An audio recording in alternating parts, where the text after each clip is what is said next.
eu acho que a gente está gravando esse programa num momento muito oportuno, né? Porque os Estados Unidos está vivendo um escândalo que envolve a indústria de entretenimento inteira americana, especialmente a musical, mas que envolvem grandes personagens dessa indústria, celebridades, né? A gente está falando do caso do P. Diddy, e pessoas artistas, cantores, cantoras, atores, atrizes, que são referência para o mundo inteiro. Sim. Referência para a juventude, que produzem aquilo que você consome como cultura. E essas pessoas sendo envolvidas em escândalos sexuais com abuso de menores. Então, assim, o nível é muito alto. Nós estamos falando, o P. Diddy é o maior produtor, o produtor musical mais bem sucedido dos Estados Unidos. Com uma fortuna de $1 trilhão. Respeitado, lógico, né? Sujeito com poder desse, um poder econômico desse. Agora, o sujeito hoje está preso, né? Você imagina, se isso acontece no alto escalão, não acontece, desculpa, eu vou me corrigir, se isso é um modus operandi, se isso é uma cultura no topo da pirâmide da indústria cultural, o que vocês acham que acontece no Brasil? Pois é. Quando riram do episódio do pé de goiaba, você sabia que eu fui carro alegórico de carnaval? Não sabia. Nós tivemos carros alegóricos com um grande pé de goiaba, tá? E Jesus em cima do pé de goiaba, e eu embaixo do pé de goiaba. Nós tivemos concurso de fantasia com Damares como bruxa. Nós tivemos boates no Brasil enfeitadas com vassouras e bruxas voando na vassoura, e o rosto da bruxa era o meu. Então eu virei assim, máscara de carnaval, carro alegórico, fantasia, decoração, tudo para rir da história de uma menina estuprada. Deixa eu dizer uma coisa, o Brasil entrou nessa onda de rir de uma criança estuprada. Quando riram da minha história, riram de milhões de meninas. É lógico. Só que o que eu fiz? Eu transformei isso numa luta.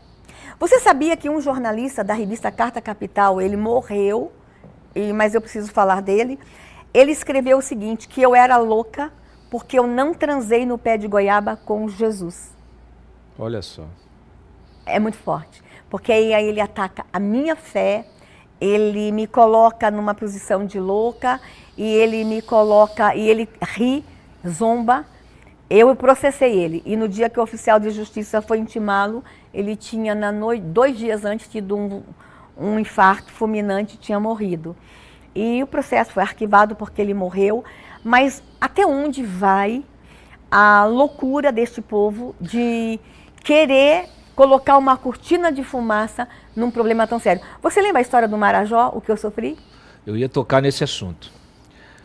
É interessante, porque assim, todos os temas, todas as pautas que a senhora trouxe, elas foram invertidas contra a senhora. Sim. Falou dos indígenas, aí... Eu matei a Yanomami. Matou a Yanomami. Falou das crianças, das meninas, né, que tinham os dentes arrancados. Eu era mentirosa. Você era mentirosa. Não, e tem processo. Respondo. É o Ministério Público, né? Querem que eu indenize o Pará em 5 milhões de reais, porque eu contei o que acontece na Ilha do Marajó. E você veja como isso é sério. As mães do Marajó, que estavam começando a denunciar tudo... Pararam, porque disseram, se estão fazendo isso com ela, que foi ministra e é senadora, é óbvio. O que vão fazer comigo?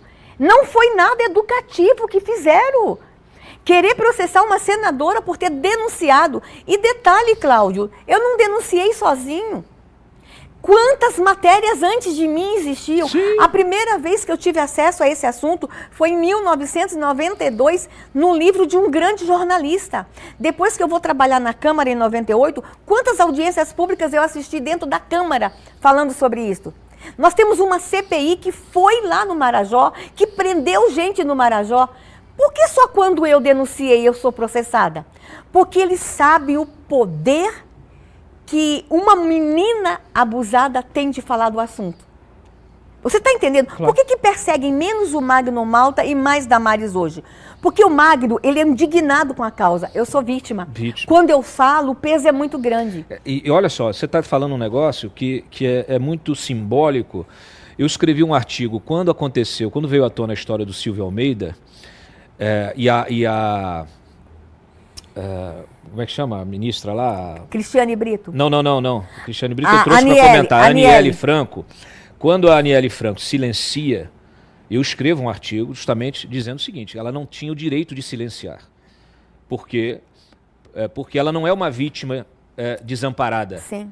Ela é uma mulher empoderada, como eles gostam de dizer, ela é uma ministra de Estado, ela tem não só o poder estatal do seu lado, as ferramentas necessárias, como ela tem a obrigação de transformar isso em símbolo do combate ao assédio e à violência sexual. Sim. E ela silencia. Veio dar uma entrevista agora, recente, para a Globo também.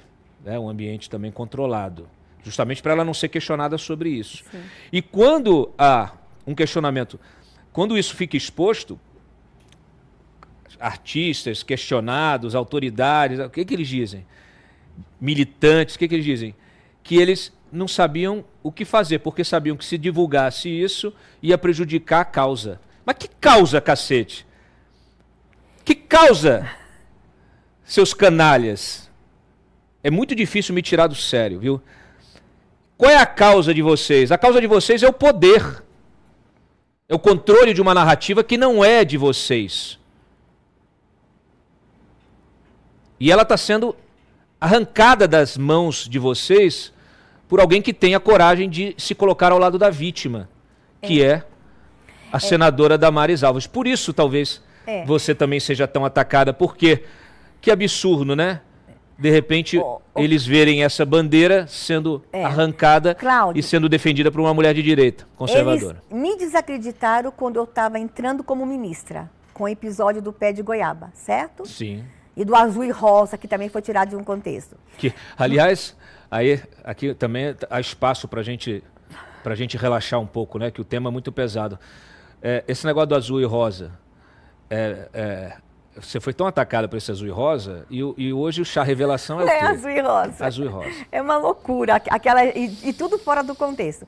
Mas aí, quando eu ganho para senadora, eles precisavam também que eu chegasse no Senado desacreditada. Claro. Então, no dia da minha posse, Cláudio, foi muito ruim.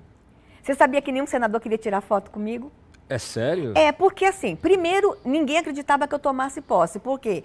Como não conseguiram me pegar nos atos terroristas, tá? Eles precisavam de um outro fator. Atos terroristas? Atos, entre aspas. Eles pegaram o Yanomami e o Marajó. Então, eu chego no Senado como mentirosa por causa do Marajó. Eu chego no Senado como genocida. Você sabe o que é ser acusada de matar criança? Pô, cara, podiam ter me acusado de tudo. E eu sendo mãe de uma menina indígena, eu tendo uma instituição que salva criança indígena. Eu me lembro, Cláudio, que até antes de tomar posse, meia hora antes, os advogados estavam comigo no meu gabinete. Você pega a chave um dia antes, né? E havia uma expectativa que eu fosse presa meia hora antes da posse. E que eu não tomaria posse. Meu Deus. E como aqueles dias a gente ainda estava com muita segurança no Senado, a posse foi muito monitorada. Do meu gabinete até o plenário, ninguém podia ir comigo, só podia entrar no plenário o senador. Estavam com medo de protestos. Do meu gabinete ao Senado é um corredor. Foi o caminho mais solitário da minha vida. Porque eu andei naquele corredor sozinha, ninguém da imprensa queria me ver, porque eu era genocida. Cláudio, sabe o que é genocida? É matar gente. É muito pior que homicida. É matar um povo. Eles passaram uma ideia que eu me organizei para deliberadamente matar as crianças Yanomami.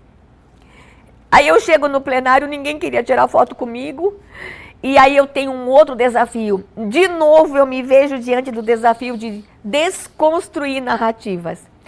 E eles sabiam que eu ia ter uma luta em defesa da criança. Então eu tinha que chegar lá como assassina de criança, para ninguém acreditar na minha luta. Claro. Foram 6... outra coisa.